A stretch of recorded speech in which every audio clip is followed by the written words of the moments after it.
কেন্দ্ৰীয় গৃহমন্ত্ৰী অমিত শ্বাহ ডাঙৰীয়াৰ এটা ৰোড শ্ব' চাইকেল ফেক্টৰীৰ পৰা তেখেতে লাল গণেশলৈকে এই এৰিয়াটোত 2 কিলোমিটাৰ জোৰাৰ এটা ৰোড শ্ব' কৰিব। তাৰ প্ৰস্তুতিৰ ওপৰত আজি আমি আলোচনা কৰিলোঁ।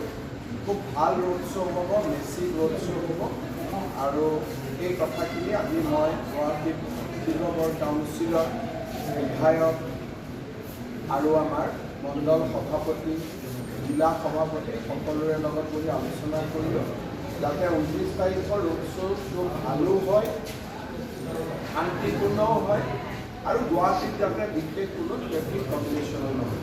তাৰ কাৰণে আমি পেলাই আলোচনা মানুহ চব ক'ব খুব দিগদাৰী কিমান শিলচৰতে আমি কৈছিলোঁ 20,000 মানুহ, পিছত 1 লাখ মানুহ। গতিকে মানুহৰ মই আজিয়ে মোৰ মিটিং লাগি মোৰ ভাষণ দি চেজ হৈ যায়, মানুহ উঠিয়ে নাযায়। মানুহৰ বিজেপিৰ প্ৰতি অদ্ভুত আকৰ্ষণ। মই আজি দিনটোত মোৰ অভিজ্ঞতা মই কৈছোঁ, মই এখন অভয়াপুৰীত মিটিং কৰিছোঁ, এখন গোৱালপাৰাত, এখন মিটিঙৰ ভাষণ দি মোৰ চেজ হৈ গ'ল, মানুহ এজনো উঠি নাযায়। মই আৰু কৈ থাকিবলগীয়া, যদি মই 20 মিনিট ভাষণ দিম বুলি ভাবিছোঁ, মানুহ উঠি যোৱা নাই 40 মিনিট, মোৰে মাত শুনিছে। গতিকে মানুহক এতিয়া এষ্টিমেট মই যদি 20 40 50 ক'লে, সেইকাৰণে মানুহৰ অদ্ভুত আশীৰ্বাদ নৰেন্দ্ৰ মোদীৰ লগত আৰু এক প্ৰকাৰ বহু এই শব্দবিলাক এতিয়া ৰিলেভেঞ্চ নোহোৱা হৈ গ'ল। নৰেন্দ্ৰ মোদীৰ চুনামি এক প্ৰকাৰ এতিয়া আহিছে। মই দ্বিতীয় পৰ্যায়ৰ ইলেকশ্যনৰ এতিয়ালৈকে ভাল কৰি খবৰ লোৱা নাই। ৰাতিপুৱা আলাপ আলোচনা কৰি আমি এনেই নাজানাকৈ কৰিব দিগদাৰ।